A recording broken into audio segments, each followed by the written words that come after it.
The next journey that we're on is one that started about back in January. Jane Williams, who's our Polio Plus Fund chairperson for our district for quite a while. Jane, where are you, love? There she is. Hi, Jane. Could you stand up, please? I'm going to talk about you for a minute. Just face everybody else. So Jane just sent me an email, I don't know, 4 or 5 months ago, and said, look at this guy named Salk, who's up in the University of Pennsylvania giving on a symposium.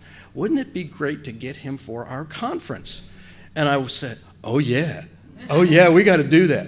So we called the University of Pittsburgh. They had an article of the contact in the paper, so I called up the University of Pittsburgh, and they were very helpful and very nice about it. And they said, is there any way I could possibly get in touch with this person named Salk? And they go, oh, you mean Dr. Peter Salk? And I go, yeah, that's him, because we all know the name. Because as you know, polio is just really part of our organization's DNA. I mean, it's who we are and what we stand for all over the world. So I said, could you get me in contact with him? And so they sent him an email, and he politely responded that yes, he would be willing to talk to me. So I called him up just out of the blue, and I said, and he answered the phone, Dr. Peter Salk. And I went, you mean the Peter Salk? And he said yes. And I found him to be just an absolute gentleman, and he's been so kind to be with us, and I've had some marvelous conversations with him, and we've really had fun together, and there's things that we think we can do together going in the future, right? So Dr. Peter Salk graduated Phi Beta Kappa from Harvard University in 1965, and Alpha Omega Alpha from Johns Hopkins University. He has worked with his father's legacy for many, many years, and really has done a marvelous job setting up the Jonas Salk Jr. Foundation, Legacy Foundation for them, and now serves as president of that. So we all know this famous person and the name, but you'll find Dr. Peter to be a magnificent human being. Peter, come on up here and join us. Please welcome him and join him.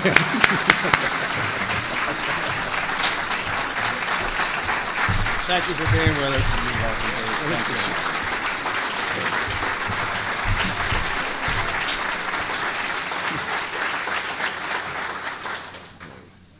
Hi.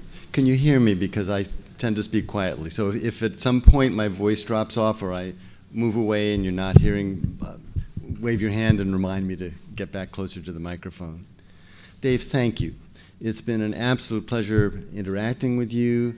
And it's been just a moving experience being here and meeting and talking with the various Rotary members that I have over these last couple of days. It's been an uplifting experience.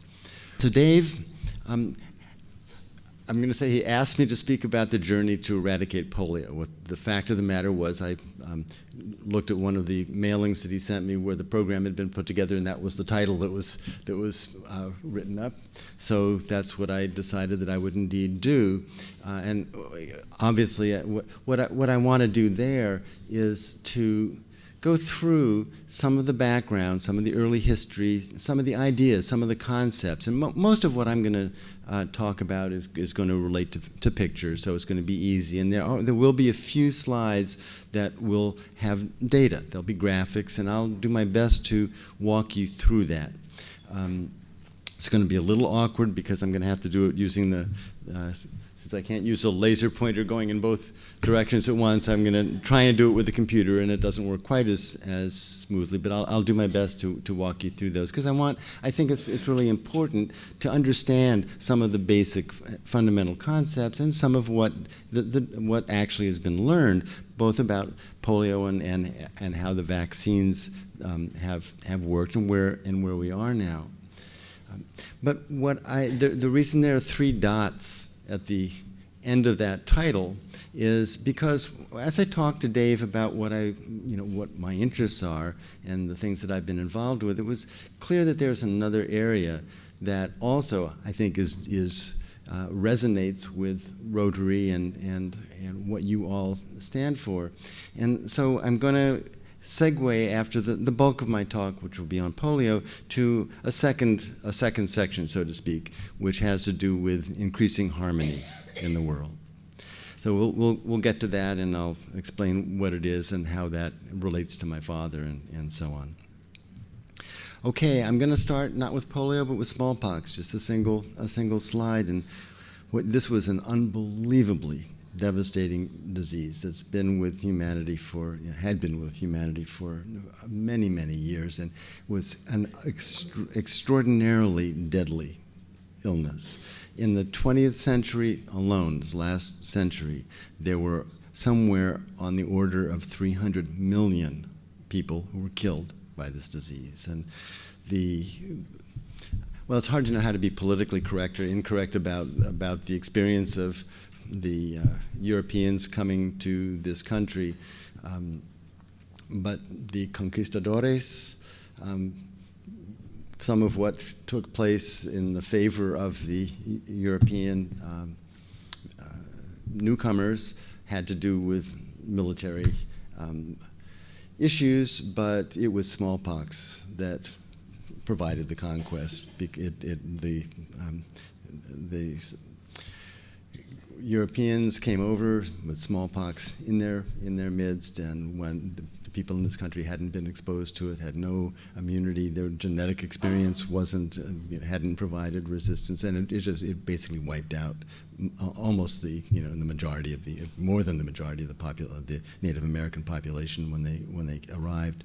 So on this slide, you see a little photograph of the virus itself. You see a needle down on the lower left-hand side, which contains the vaccine. Now, the smallpox vaccine's been in existence basically unchanged for a couple of hundred years since Edward Jenner first developed it. The delivery system became more efficient, and there was a concerted effort formed to eradicate this disease. The man you see in the middle center, the lower center was a gentleman in Somalia who was the last case of naturally transmitted smallpox in the world in 1977, and the smallpox was declared eradicated in 1979. So we've done it before, and we can do it again. Polio has been with us for thousands of years. This is an Egyptian stele that shows a priest with a typical withered limb. This is from somewhere around 1400 BC. And polio for many, many years was an endemic rather than an epidemic disease. And the reason for that is that because sanitation was not so good in the world until more recent history, the polio virus would spread, and children, shortly after they were born, very early on, would be exposed to the virus. It was just around in the environment. And that ended up being, there were problems for some kids who did get polio, were paralyzed on occasion, but for many, the virus exposure came during a time when they were protected by the antibodies they'd gotten from their mothers who'd also had the experience of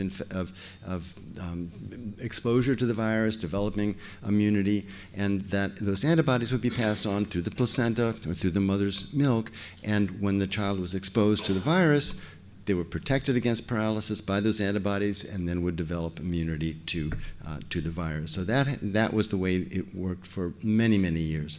Then around the turn of the last century, sanitation became much better and children weren't exposed so early. By the time they did see the virus, their mother's antibodies had gone away, the virus took hold, could paralyze them, and would spread, and that's when we started seeing these huge epidemics that took place. Okay, so this is just a little montage of photos from April 12th, 1955, when the announcement was made about the results of the field trial. The man you'll hear in this next moment is Thomas Francis, who's up at the upper right, who designed and evaluated the results of that trial. So I want to show you a little film. It's a trailer for a movie called The Shot Felt Round the World.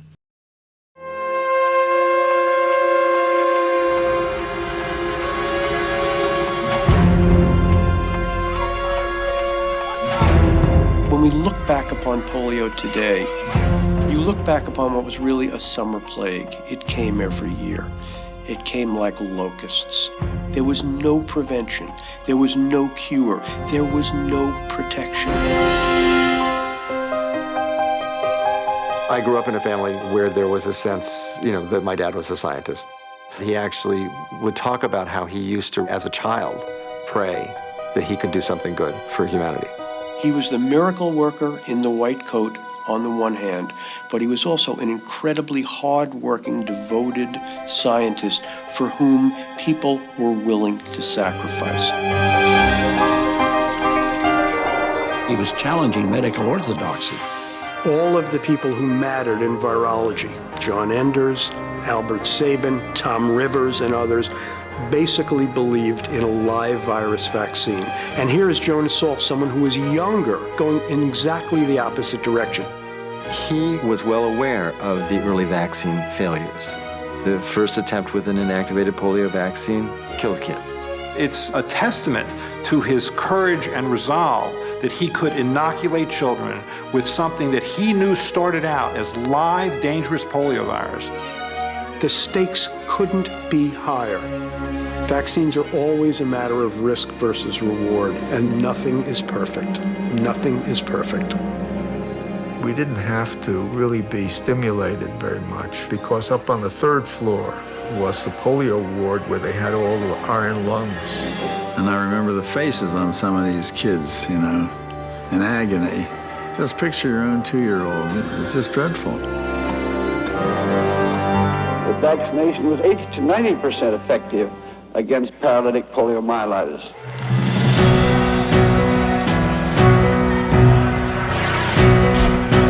The guy gets off the elevator. He never got into the room. It works, they were yelling. There were newspaper reporters that ran to telephones to quickly get this as a front-page headline on probably every newspaper in this country. Kids ran out into the street, factory whistles went off, church bells tolled. It was in a way as if a war had ended. Jonas Salk became a national hero. He was on the cover of Time. Newsweek called him one of the greatest Americans. President Eisenhower invited him to the White House and actually broke down. This is a sign of how great American medicine is at this time. It is an extraordinarily wonderful, optimistic moment, okay? And there is reason to be proud. Jonas Salk is the people's scientist. Whom do we remember? Sigmund Freud, Albert Einstein, Jonas Salk. It's perfect.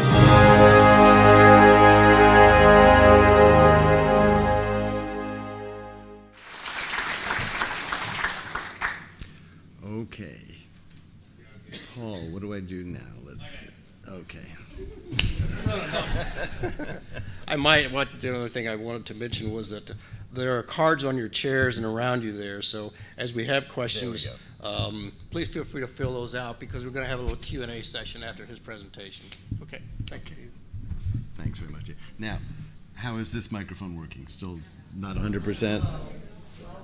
Okay, I'm going to do I'll use both.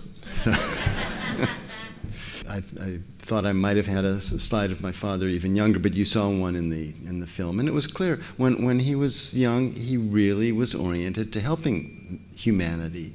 And initially, he thought that he would go into law and get elected to Congress so that he could help create laws that would benefit people's lives. But in college, he had the opportunity to take a chemistry course, and that totally changed his life. He was bitten by the bug of science. He loved the subject matter. He loved the methodology, the way of thinking, and he made the decision that he would go into medicine, knowing early on that his intention was as important as it was and as good as he was as a clinician. His goal was to go into research where he wanted to have as broad an impact as he could. So he ended up in medical school. He went to medical school at NYU in New York, and while he was there, he had an opportunity to work with Thomas Francis. And the prelude to that is that he was taking a microbiology course, and in one class, the professor said that there are a couple of bacterial diseases. We're all familiar with their names, tetanus and diphtheria. And for those two diseases, the problems are caused by toxins that those bacteria make.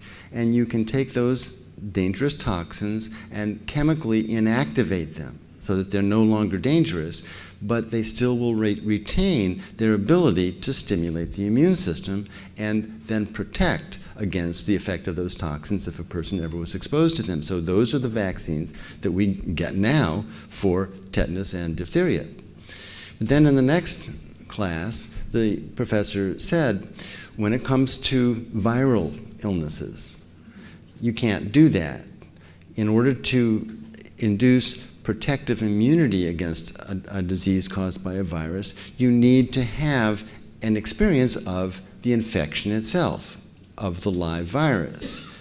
And my father just plain didn't understand why should that be. And actually he asked the professor, and the professor, basically the answer was, well, just because. So that's what started my father out on. It was that paradox that was just not understandable to him. He decided at that point that he really wanted to see, can you make a vaccine against a viral illness using an inactivated or a killed virus? And so he worked with Dr. Francis while he was still in medical school. Dr. Francis was interested in, indeed, the same thing. They did some work on influenza together. And then after my father finished medical school, did 2 years of the house staff training, it was called just the internship at that point. Following that, he went to Ann Arbor, Michigan, where Dr. Francis had gone to head up the Department of Epidemiology at the university there in the medical school. And there, the two of them worked together along with the team on doing just that, to create an inactivated vaccine against influenza, which was a successful project, and the first flu vaccine was introduced at the end of World War II. So after that, my father, let's see what I have here, yes, decided that it was time for him to gain some independence. He wanted to be working on projects in his own style, and he accepted a position at the University of Pittsburgh to head up a virus research laboratory. And this is a photograph of a municipal hospital, which was the infectious disease hospital in Pittsburgh at that time. And let's see if I can get a pointer on here. There we go, okay. So his laboratory, actually it's below ground. When it started out, it was in the basement right next to it. Part of it had previously been a morgue, and then as time went on, the lab grew and expanded up to the first level, and there was animal facilities on the second level. And I think you heard this during that movie trailer, that on the third floor was the polio ward itself. So this was where the work was done. He gathered an extraordinary team of researchers to work on this project. And the people that you see here, I guess it takes a while for the pointer to show up when it's called. There we go, okay. You saw Julie Youngner in the film, and sadly, Dr. Youngner just passed away about 10 days ago. He was in his mid-90s. He was the last surviving member of this senior research team. I think there still is a technician that from that period who lives in Pennsylvania. Jim Lewis, Dr. Youngner. I'm not going to try to deal with the pointer at the moment. Byron Bennett and Val Baisley. This was the core research team with some other very significant figures as well. Okay, so this is the first chart I want to walk you through, and this is one that my father created back in the early 1950s to explain the concept behind the polio vaccine. So what we're looking at here, and again, I'm going to try and get this pointer alive. Okay, that this is time going in this direction. And this would be immunologically inexperienced. So someone who's never experienced a poliovirus infection or vaccine. The virus enters the body through the mouth, and grows. The pointer's gone away, but we'll just walk through. It grows in the intestinal tract, which is at the bottom. That's the sort of the bottom section of the picture. And then what happens is the virus gets into the bloodstream and the lymph system. And that's where it becomes problematic, because from the blood, it then passes into the CNS, is the central nervous system, the brain, the spinal cord, and that's where the damage is done. The virus infects a particular kind of cell in the nervous system called the anterior horn cell. It's the kind of cell that controls the movement of the muscles, kills those cells, and that's how paralysis develops. As time goes on, you see the black bar, and it says antibody in it. The body takes some time before it can develop an immune response in the form of antibody, and that antibody circulates in the bloodstream, but by that point it's too late. Paralysis is already taking place. The virus grows in the intestines, is excreted in the feces, and then gets passed on to other people. Okay, the bottom section of the chart says immunologically experienced, and that would be either someone who had been exposed to polio, for example, early on as a child, when they were protected, didn't get paralyzed, or actually it could even be that, polio is different from smallpox. Smallpox, get infected with a virus, you get sick. And many, many people who got sick would die. With polio, it's only about 1 in every 100 or 200 people who get infected that actually go on to get paralyzed. So you can have people who were infected, never knew it, and would then from that point on be immune. And so the way it works there, the virus the same way, enters, grows in the intestines, but you see that black bar, this comes up earlier. The body's has been primed, the immune system has been primed, forms antibody very quickly, and that acts as a blockade in the bloodstream. The virus cannot survive in the bloodstream and can't get to the nervous system. So that's the concept behind the vaccine that my father worked on. Immunize with the vaccine, develop an immune response, forms a barrier in the bloodstream, and protects against paralysis. Okay, now, and this, do my best with the pointer. What we're going to do is this is looking at one of the most, well, there are many critical factors in developing a vaccine, but one of the most important was making sure that it's safe, that the inactivation process completely kills the virus so you don't have any live virus left in the vaccine. So if you were to, looking at the left side, it says arithmetic scale. This is a graph showing when you take the virus and you mix it together with the chemical agent that inactivates it, in this case formaldehyde or formalin. Over time, the virus gets inactivated, and if you graph it on an ordinary so-called arithmetic scale, each of the little black dots that you see moving over toward your right is a diminishing of the number of live virus particles that are left in the preparation that's being inactivated. But if you change that graph and do it in what's called a semi-logarithmic scale, what that means is that you'll notice on the, let's look back at the arithmetic scale, it's 0, 10, 20, 30, 40, 50. It's just an ordinary series of numbers. On the right, you do the same thing except you convert it to a logarithm. And so what you're seeing is that each tick along the way is tenfold. If you're starting from the top, it's tenfold less. So 100%, 10%, 1%, 0.1%. And if you graph that same reaction using that technique, you see a straight line. And that's really important because the black dots that you see over there, you can actually, that's virus that you measure in the laboratory. You can take the material that's being inactivated and count the number of living virus particles left using your assay systems. But that only gets you so far. If you continue the inactivation process, there still could be actual live virus stuff that is just at such a low level you can't detect it. So that's what the dotted line is that continues, is showing how the reaction, if it continues to go on a straight line basis, ends up at a point, if you then go out, this goes out to 6 days, if you take it out to 9 days at that same at that same rate, you would end up with a final vaccine preparation that had the chance of having one live virus particle left in 1 trillion doses. So that's somewhere around 100 times the present world population, where there's a chance of even having one live virus particle left. So that principle was the basis for having confidence that this way of producing a vaccine would be safe.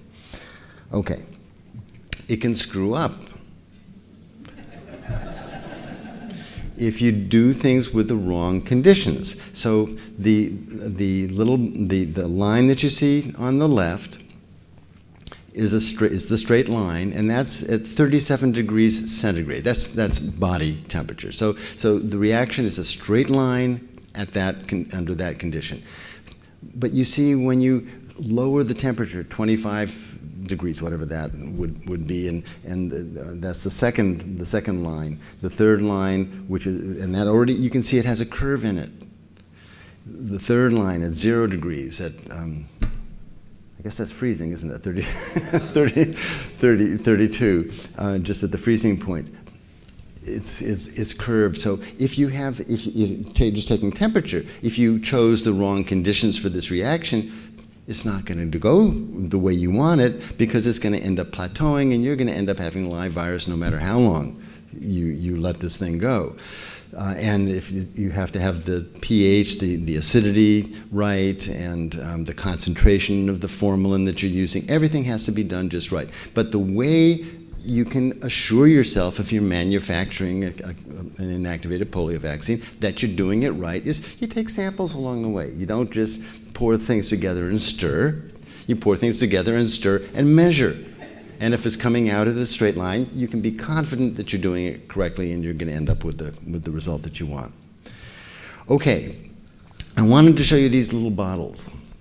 My father kept lots of things. And one of the things that he kept was, and I don't exactly know what was in his mind about this, but these are bottles that were used to create those graphics. So this was the Mahoney strain. There are 3 types of polio virus, types 1, type 2, type 3, and each of them has many different strains that fall in those categories. This was the Mahoney strain, a very dangerous strain, which is the type 1 strain used in the vaccine. And it's mixed with formalin on the left for 14 hours, and then the reaction is stopped with a chemical, or for the second one is for 25 hours, 30, whatever that says, 8 hours, 45 hours. So these were the physical, we have those. They're currently out in San Diego in a cold storage place. They're about to go to the CDC, and then hopefully to the University of Pittsburgh, where the intention is that they will end up residing along with other historical materials. But I actually just was out at that facility a couple of weeks ago with someone, and you hold these things in your hand, and to me that's a meaningful experience. And I think it's just nice to get a sense of what the physicality was about this. So, okay, they started doing work. The first work was done on the typing program, just the nuts and bolts of how many types of polio are there, because you have to have representatives of each. It turns out there were only 3 types, so that was determined. And then very quickly moving on towards a vaccine, started work outside of Pittsburgh in children at the Watson Home it was called the Watson Home for Crippled Children, kids who'd already had polio, and therefore you could use the same type of virus that they'd already had experienced that had been inactivated as a safety measure. And very quickly the data came back, which showed that when you injected those kids with the inactivated vaccine preparation, the antibody levels were boosted. They already had antibodies, but they were boosted, and that was the sign that it was going to work, because having antibodies was the protective measure. And then extending into tests in schools in Pittsburgh as a preparation for the large-scale field trial that took place in this country starting in April of 1954, involved 1.8 million school children in this country. It took a year to analyze the data, and you saw Dr. Francis announcing the results of that trial, that the vaccine was safe, effective, and potent, and a very emotional moment for the people in this country who supported this project. This was not supported by the NIH. This was the people of this country. This was the March of Dimes that collected dimes from people in movie theaters, going door to door. So everyone had a stake in this, and had huge numbers of people had contributed to it. Okay, the vaccine was found to be safe, effective, and potent, and if you're familiar at all with the way things work nowadays, you might be surprised to know that this vaccine was licensed the same afternoon that that announcement was made. we won't. No, it's really important what goes on now in terms of safety and making sure that everything is done correctly. So, but it was great that this could take place in the way that it did. Kids lined up for their shots, and I've had shown this slide just symbolically for many years before I noticed, and this was a slide that was taken in Memphis. There are two lines. One's the white children and the other is the black children. So it was just a little interesting footnote in our history. Okay, things didn't go smoothly. You may remember the so-called Cutter incident. This is a book about that by Dr. Paul Offit. What happened?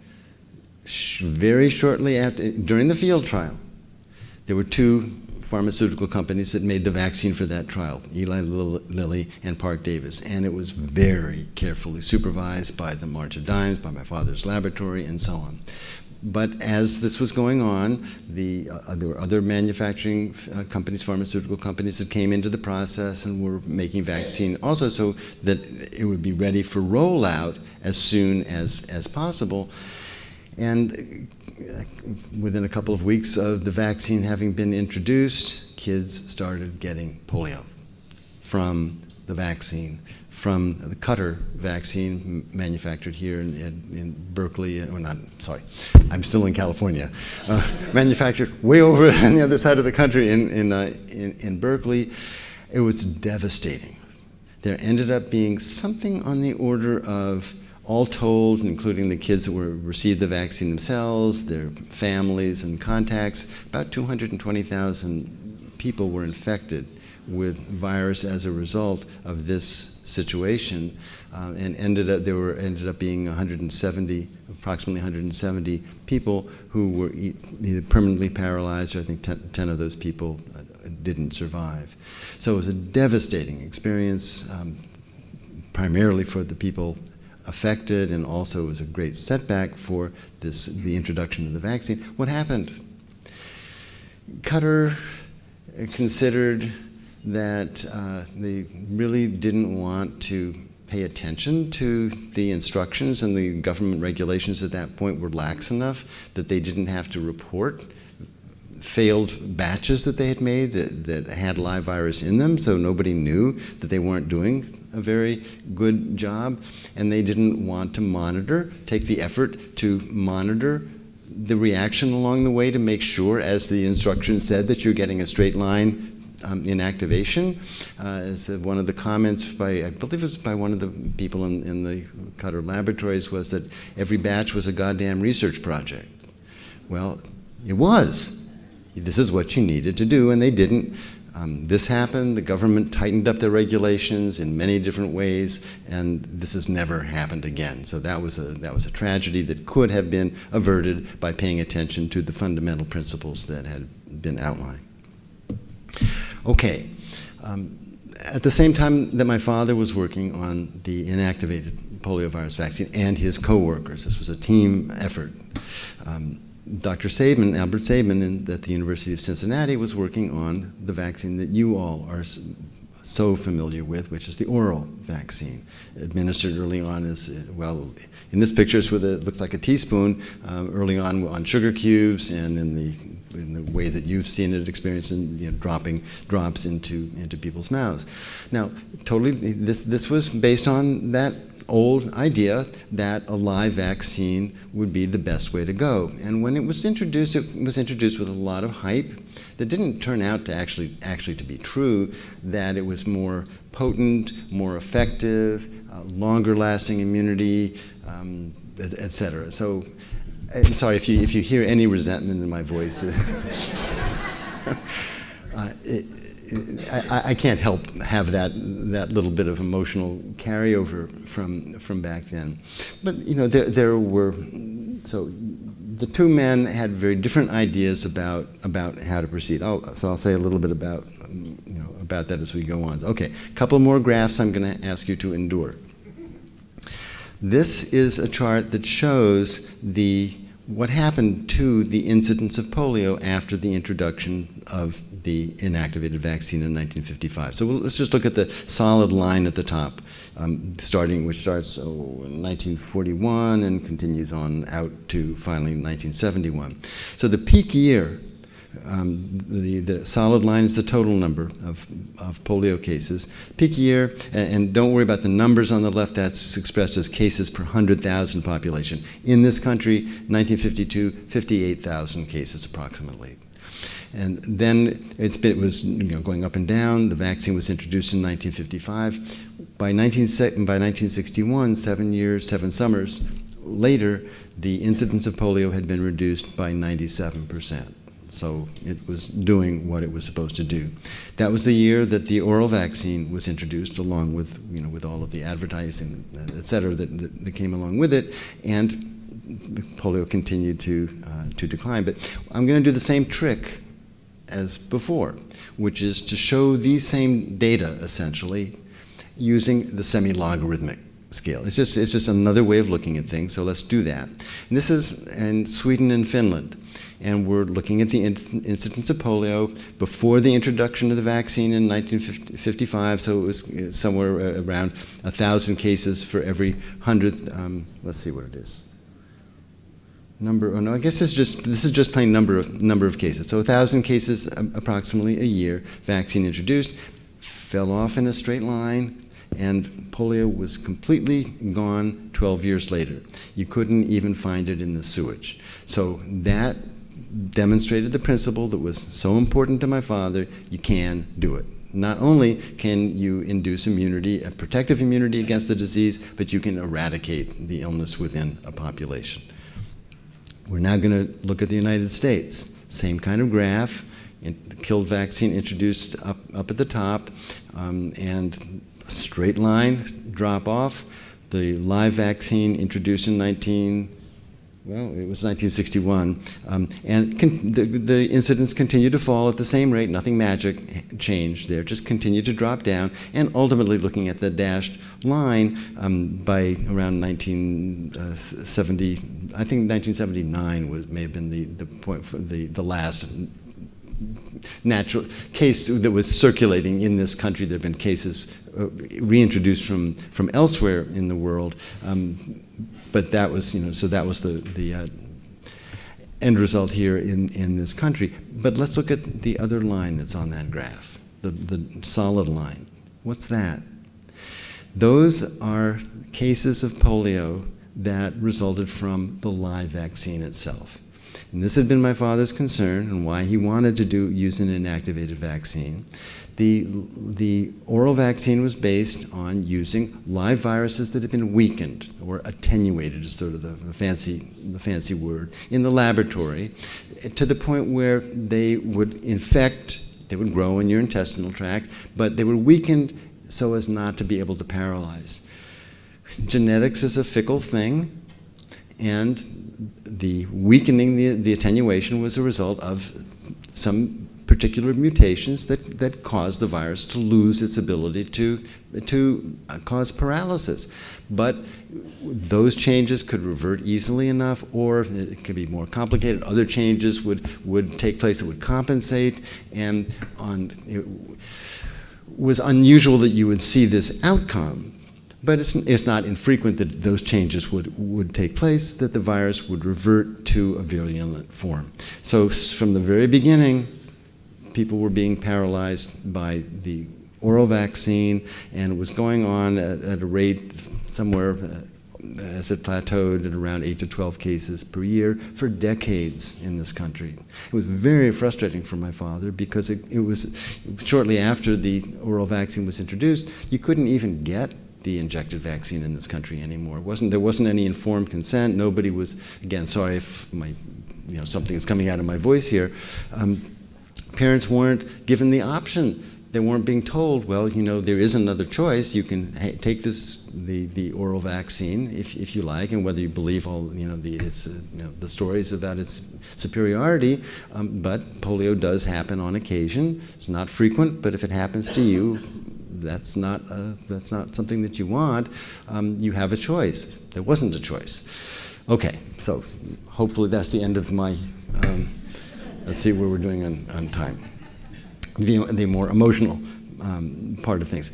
The year 2000, actually, people who had to make the decisions, it was a tough spot because they didn't want to change horses in the middle of the stream as time went on, and were afraid, well, gee, if we go back to the injected vaccine, maybe it will really be a tragedy and things will be worse and so on, until finally one day the committee that decides on these things met and to make a decision about how to proceed, and into the room came the however many it was people who had gotten polio that last year from the vaccine, and that had an emotional impact on the committee members, and the decision was made, okay, we're stopping this. So in the year 2000, no more oral vaccine in this country, and that's been the case since. And that's been the way it's gone in the wealthier countries. It's a more expensive vaccine, and the countries that can afford it have all gone back to the injected vaccine because of its safety.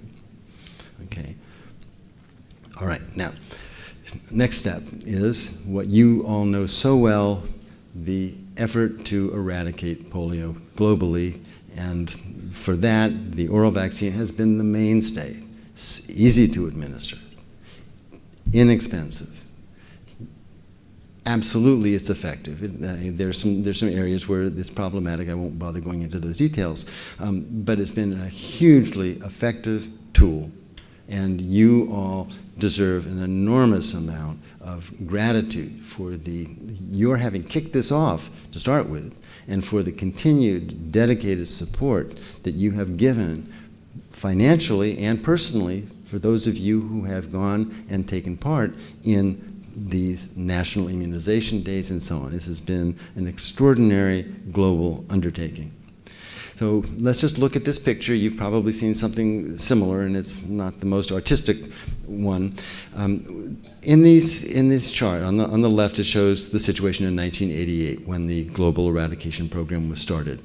The red indicates countries where polio still existed, was circulating. If you were to wind the clock back to 1955, before vaccines, you would have red everywhere, every country. Polio around the world. By 1988, it was gone in the United States and Canada, etc., some parts of Europe, South America. By 2016, last year, I doctored the image. It was up to 2014, but the image is the same for last year. Only 3 countries, you know that very well, Pakistan, Afghanistan, Nigeria, where the wild, naturally occurring poliovirus is continuing to circulate. Okay, let's see. The map on the top was something I'd used and helped put together back in 2012. So that's just a snapshot of 2012. In addition to those 3 countries, there were a couple of countries in neighboring Nigeria where the virus had spread to. If it had been 2011, India would have been a big red spot on that map. It was thought that India was never going to be able to solve the polio problem because of the difficulties there, but it did, and I believe that some of you have personally been in India and had the experience of administering vaccine. Okay, let's look at the numbers. I just rewound to around 600,000 cases a year globally in 55. You all know the figures well, 350,000 cases a year at the start of this process. And then looking at 2010, 11, 12, 2012 at that point was the best year. Only 223 cases of polio caused by the wild virus. And then a bump up, 2013 and 14, an increase in the number of cases. And what was going on is the virus spreading from places where it was continuing to circulate in Pakistan, Afghanistan, and Nigeria, spreading elsewhere in the world, and you had outbreaks elsewhere, and then those were snuffed out, and finally we were at the point where last year only 37 cases of polio caused by the wild polio virus, which is, when you do this with your fingers, that's where we are. I mean, it's just huge. It's just very, very close to getting to where we need to be. This chart is showing something that was noticed starting in 2000, which was that not only were people receiving the oral vaccine getting polio themselves or spreading it to their close contacts like parents changing diapers, but the virus was able to spread and cause outbreaks of its own. So these little colored dots are outbreaks caused by the vaccine, the virus coming from the vaccine that had mutated back and regained its virulence. And those are the so-called CVDPV. That means circulating vaccine-derived poliovirus. So if we look at that in terms of numbers, the type 1, type 2, and type 3, in the 17 years that's the little green numbers, from 2000 to 2016, a total of 810 such cases. The worst year was 2009, and then things began to even out. And I'll put those numbers on that same chart that we had just looked at.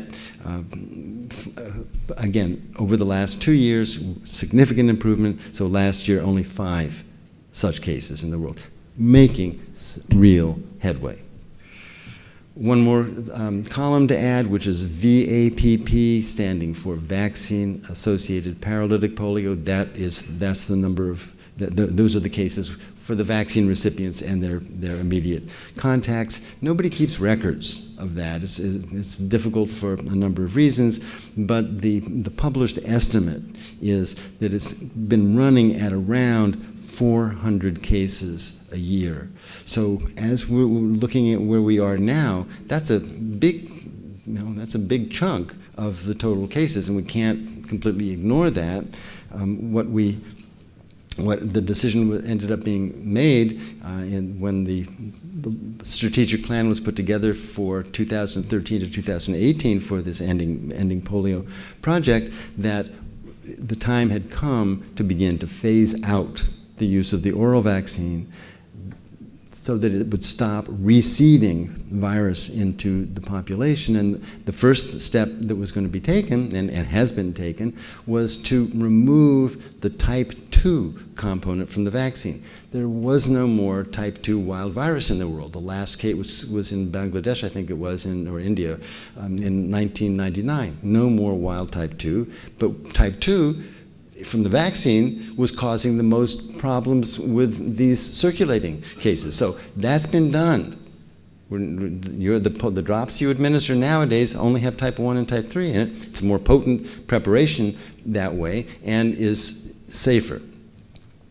There's another step that was decided upon, which was to reintroduce or introduce for the first time the injected vaccine, IPV, the inactivated poliovirus vaccine, in those countries where it had not previously been used. So on this map, the light blue countries were only using the injected vaccine.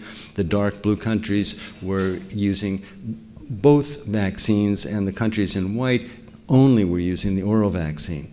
So the decision was made to start this rollout. It's been undertaken as of towards the end of last year. The countries in yellow are all now using the injected vaccine, at least along with the oral the oral vaccine where oral vaccine has been used. The countries in red have not yet introduced it, but should be introducing it this year. There's been a supply shortage, so it's been rolled out in a fashion that is where the countries at highest risk are the injected vaccine is being introduced first. Okay, so that's the maybe one more boring numbers chart, which is at the lower right, the last line for 2016, the VAPP. What it says there is it's approximately now 300 cases rather than 400 cases. That's from having taken the type 2 component out. And then it's moving in the direction of somewhere around 30 cases because of the protective value of the injected vaccine. So injected vaccine first, oral vaccine second. That will help protect against the vaccine-associated polio. Alrighty, so what's going on now? The main issue is reaching all of the kids. I mean, you know this quite well. It's not easy. It's not easy, and it's not easy for a number of reasons, which include the fact that there has been religious, political, cultural have been those differences that have impeded the process, even to the extent of the Taliban having orchestrated attacks on vaccine workers. This has been a very difficult process. There's been a lot of attention put to improving relationships, engaging the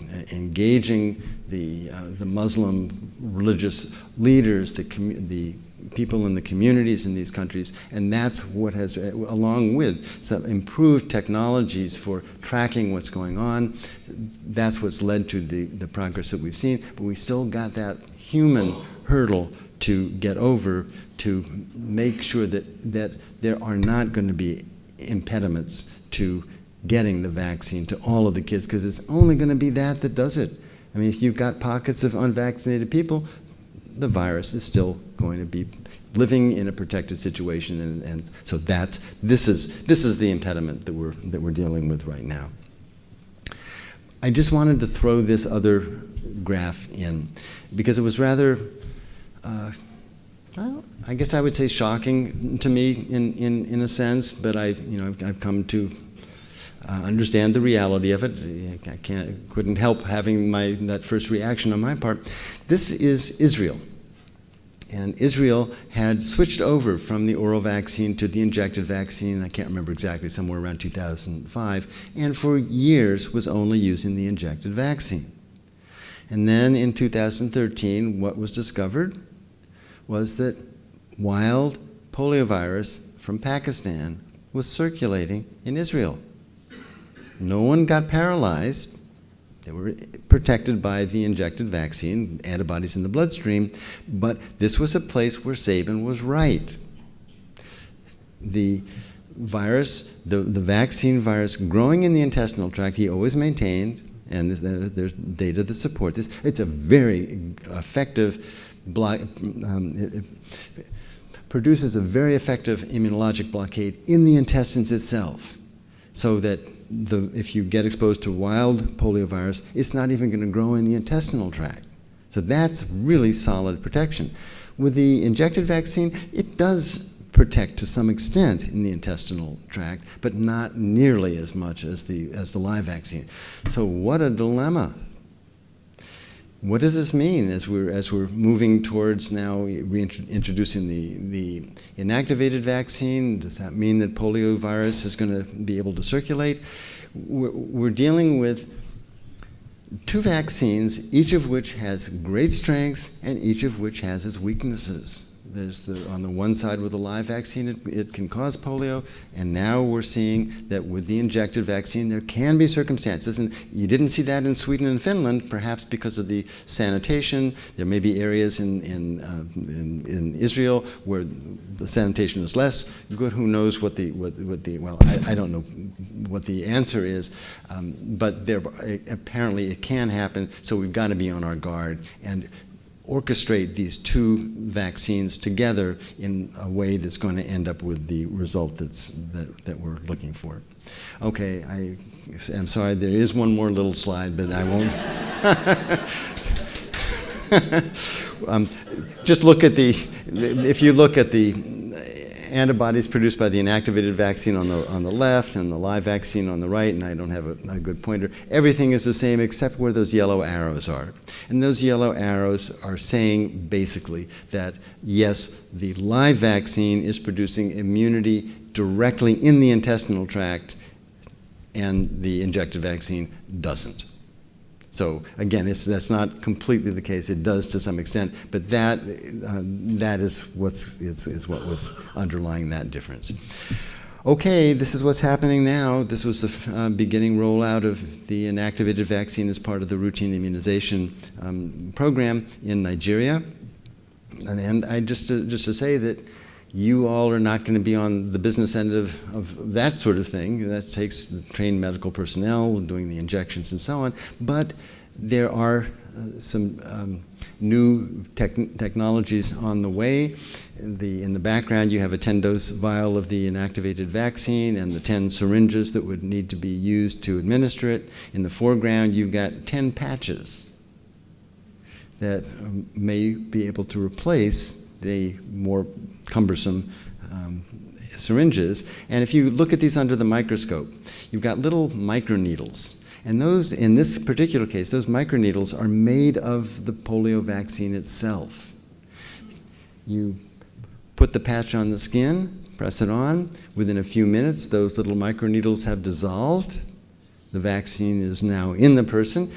Peel off the little Band-Aid, throw it away, no dangerous medical waste.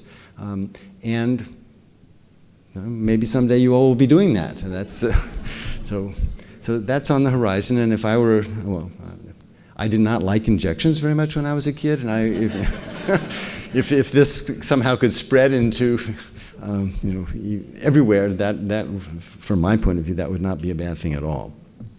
All right, so if this works as we hope it will, there's going to be two different lines of thought that will have fed into this. These two men and all of their coworkers and all of you and everyone that's been behind this are going to have a lot to look back on and feel proud of. If the vaccine issues were to become problematic, there may be ways nowadays to do things better, to make an oral vaccine or a live vaccine that doesn't have the capacity to revert to virulence. There are new genetic technologies. That's possible. To make an injected vaccine that can produce solid immunity in the intestinal tract using adjuvants, chemicals that are added to it to boost the immunity, that's possible too. I don't think that's going to happen, but I just wanted to let you know that we're not it's not all simple.